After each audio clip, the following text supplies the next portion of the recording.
I met with one of the nation's top political fact-checkers, Glenn Kessler of the Washington Post, to find out how difficult it is to fact-check a debate live. Debates are actually relatively easy to cover. About 95% of the things they say in these debates are things they've already said and which we have fact-checked.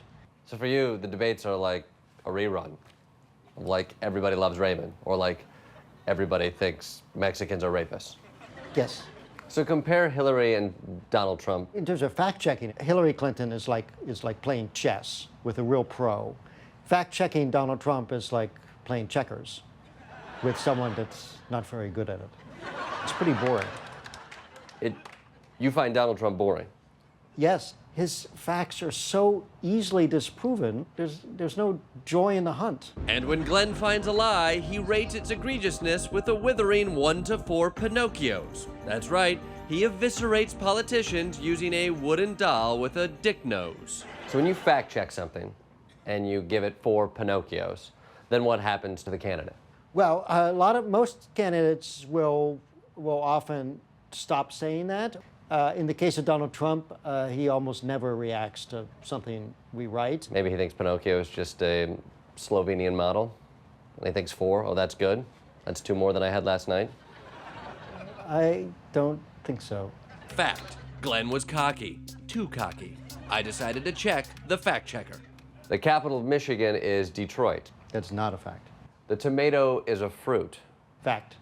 It's unsafe to eat eggs that have been sitting in your gym bag for 2 weeks.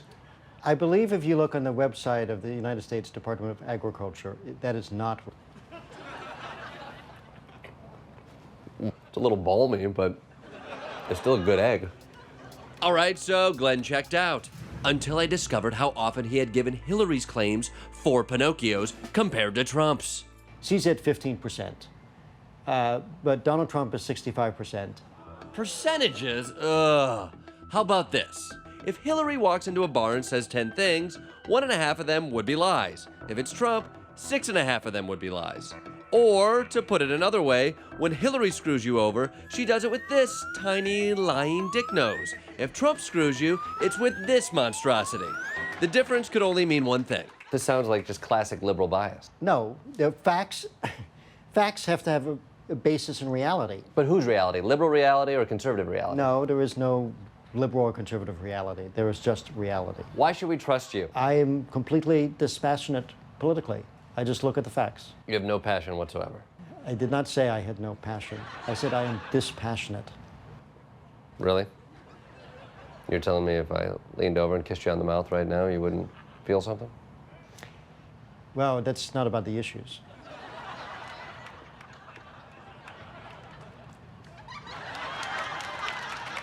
Abortion, the economy. What do you think about those issues, Glenn? I'm dispassionate about them. But do people even give a about facts? I mean, half the country thinks what Donald Trump says is totally cool. I write the fact checks. It's up to voters to decide what they want to do with it. Glenn, you're a smart guy, and you make a lot of interesting points. But I'm an American. I believe what I feel. Well, right now, Daddy's gonna eat some eggs. Huh? No, thank you. Oh. No, thank you, Glenn. With the election 42 days away, Americans have a choice. They can listen to fact boys with Italian wood puppets, or they can listen to their gut. A choice which I fully endorse. Trust your gut, America. Last night, I assembled my own panel of experts to watch the debate. A body language analyst, a pageant judge, an expert on auras, a man who works at a Thai store, a yenta, a woman who doesn't speak English, someone who recently had knee surgery, and an easily bored teenage girl. That really seems like kind of a ridiculous group of people to put together to analyze a debate. That's because it was, John. So, to give their expert analysis, I give to you the John Oliver Focus Group. I'm here with a diverse panel of experts to gauge in real time their reactions to this debate. Let the debate commence. Welcome President Barack Obama and Governor Mitt Romney. Okay, so let's stop it right there. Who do we think is winning so far? Obama. Obama. Pageant judge. Right away, Obama came up with the hi, hello, the hand up high with a big smile. Aura expert. Just you could feel from his various chakras kind of a confidence. Body language expert. So far, I think it's equal. I don't think you can make any decisions right now. Because they both walked onto the middle of the stage, shook hands, and literally nothing else has happened so far. Exactly. Okay, that's fascinating, that's interesting. But key debate analysis is much deeper than just how you walk into a room. Man who works at tie store. Who do you think is winning so far? Governor Romney has a tie, interestingly enough, with a stripe that's actually an English stripe as opposed to an American stripe.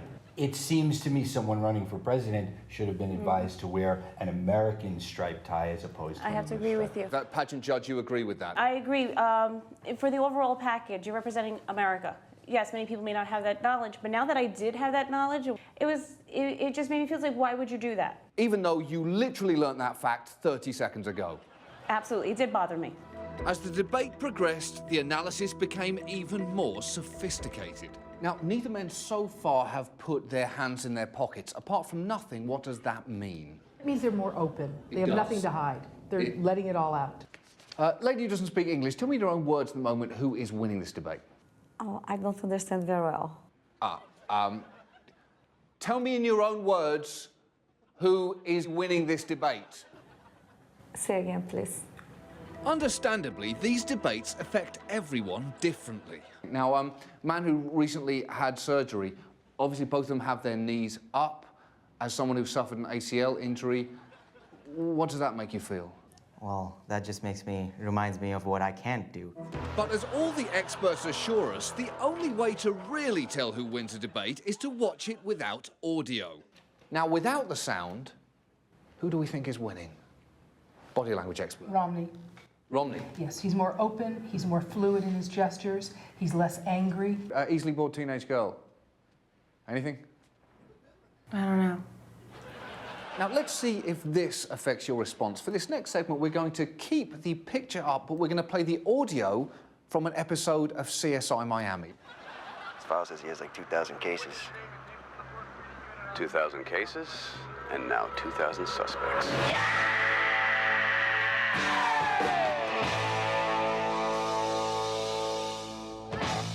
Did that affect your enjoyment of this debate? Made it more enjoyable. Yes, yes, fun. It actually did. That is hypothetically fascinating. This was going great, but there was only one way to make sure. Hi. So you've been watching the panel, watching this debate. Body language expert, what is your reaction to how the other body language expert is doing? I like the fact that she's physically, via her face, expressing that she's not agreeing with the other people. Let's talk about the man who works at the tie store. Etiquette lady, how is what he's wearing affecting what he's saying about what Romney is wearing? I would say it doesn't signify the best taste, really, for October to be wearing lime green. The lady who doesn't speak English, she's not said much. Is that polite or impolite? Well, you see, it's almost like she's a non-person to me. Because she's so quiet. Do you think that has anything to do with the fact that she really can't speak a word of English? Possibly, but she could at least smile. Right. But of course, in the end, there's only one panel that really matters. So, Ohio voter, who do you think won tonight's debate? Oh, I thought Obama won. Obama it is then, because you are the only one who counts. What a waste of time. A few months ago, I went down to Florida to see how some older Jewish residents were feeling about Barack Obama. Now, with the election just a few weeks away, I returned to watch the first presidential debate with my Mishpacha. Exactly. Like CNN, we armed our panel of voters with the latest in perception feedback analyzers. Under your seats there, you have some little controllers. These clickers, what they'll do is they're actually going to record what you're feeling as you're watching the debate. There's a letter on each of these buttons that corresponds to what you may be feeling when you hear something, and it's just that simple. And with that, we were ready to go. Good evening, Senators Obama and McCain. I'm not getting up. Our panel weighed in. Make sure you're hitting the button. Are you hitting the buttons and then send? Hitting send. I'm pressing. It's not going. Unfortunately, not everyone was having success with the feedback system. You aren't pushing the buttons hard enough. So we switched to a simpler technology. Why don't you just yell what you're feeling off the list? A little bit of naivete there. He doesn't understand. Agree. That Russia committed serious aggression Agree. against Georgia. He doesn't understand. He's an idiot. And I know that they know that I'll take care of them. Where have you been all this time? I immediately said that this was illegal. Agree. Disagree. We sit down with Ahmadinejad and he I don't says, trust we're going to him. wipe Israel off the Agree. face of the earth. You're both agree with what McCain Disagree. Henry Kissinger did say we should have contacts without legal. That's a lie. Agree. Agree. That's a lie. With the debate over, it was time for the post-debate analysis. He didn't let him speak. Obama interrupted McCain. He was correcting him. No, Why do you say he not? interrupted him a lot. He tried to control the debate. So he interrupted him too much. He tried to control the debate. He tried to take the control away from the moderator. All right, hold. He was You're telling really him gonna have to go one at a How time. dare John McCain insult me and everyone else by picking Sarah Palin, a woman who's totally inadequate. She's the governor. Because she was the governor of what, of Alaska? What was Barack Obama? He spent a couple of days in the Senate? I am deathly afraid of him. I watch Fox. Speak for yourself. And I read magazines, and I So determine do we for all. myself what the truth is. She's the only one that reads. Fox, right? That's right. Fox is fair and balanced. Oh, right. The others are in the tank for Obama. Do you have any idea how sick McCain is? He's physically ill. He can die any minute, and he can die in office, and that gives her the presidency. That's frightening. So could Obama. He smokes. Maybe he has lung cancer right now. You wish. It was a lively discussion, but perhaps the last word should go to Art. In 4 or 5 weeks, we're going to elect the President of the United States, and we're sitting here talking over irrelevant nonsense. On second thought, let's end with this. Well, she's a big horse, isn't she? His wife. I shouldn't say that. That's nothing against her. Who? Michelle, she's got a big tuchus. She's a big horse, they said. Yeah, well, a lot of black women have big tuchus. Not all of them. They have Many. to come from a certain tribe.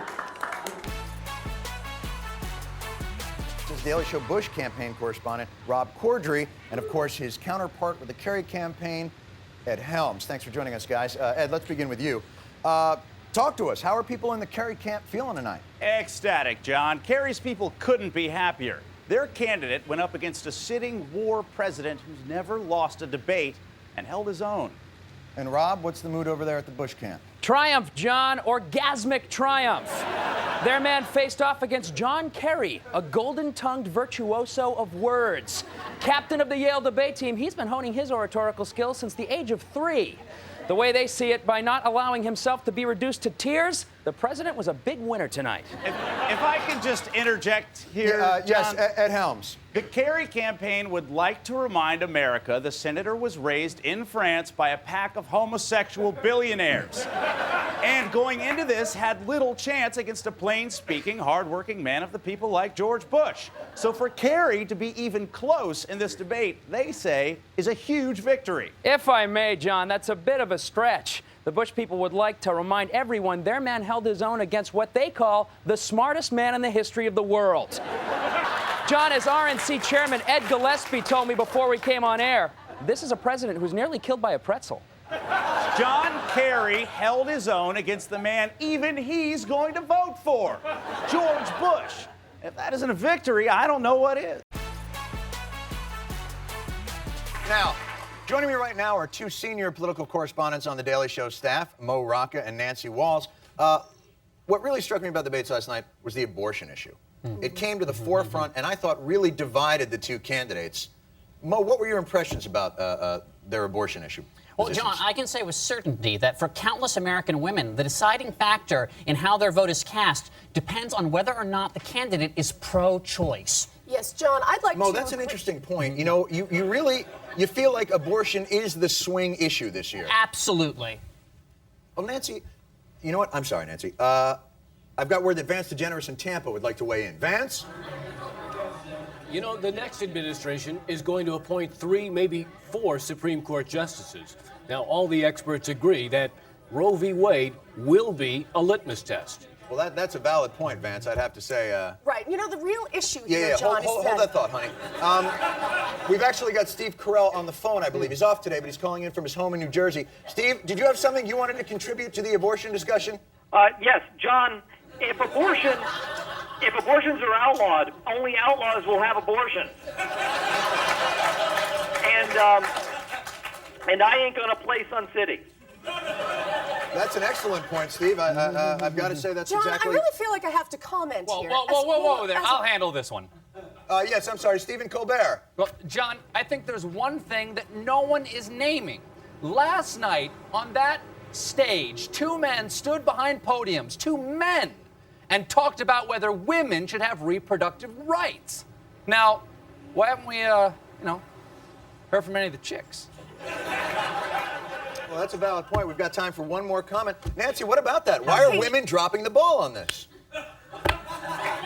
You know, John, I've been sitting here listening to all of you and the issue of whether women should have... You know what? Oh, is that over there? Our cameraman Tom's been waiting very patiently. Tom, you had something you wanted to say? Yeah, I just think that women should definitely have the right to decide what happens to their own bodies. Also, I think prostitution should be legalized. All right, that's an excellent discussion.